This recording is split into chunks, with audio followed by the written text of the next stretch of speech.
Rameswaram trip plan చేస్తున్నారా? అయితే ఈ 1 మినిట్ వీడియో మీకు హైదరాబాద్ నుంచి ట్రైన్ ఎక్కి అందమైన పమ్మన్ బ్రిడ్జ్ దాటుకుంటూ రామేశ్వరం చేరుకున్నాం.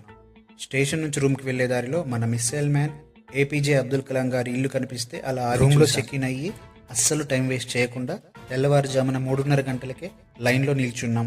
ఎందుకంటే ఇక్కడ జరిగే అత్యంత పవిత్రమైన స్ఫటికలింగ దర్శనం కోసం.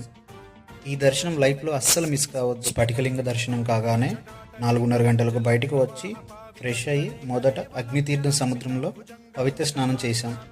ఆ తర్వాత గుడి లోపల ఉండే 22 పవిత్రమైన బావుల్లోని నీటితో స్నానాలు ముగించుకొని రామనాథ స్వామి దర్శనానికి ఆ తర్వాత ఇండియా ఎండ్ పాయింట్ అయిన ధనుష్కోడి వెళ్ళాం.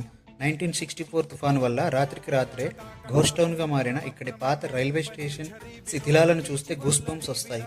ఇక్కడి నుంచే శ్రీరాముడు లంకకు రామసేతు వారధి నిర్మించాడు. మనం నిలబడిన చోటు నుంచి శ్రీలంక కేవలం 18 కిలోమీటర్స్ మాత్రమే.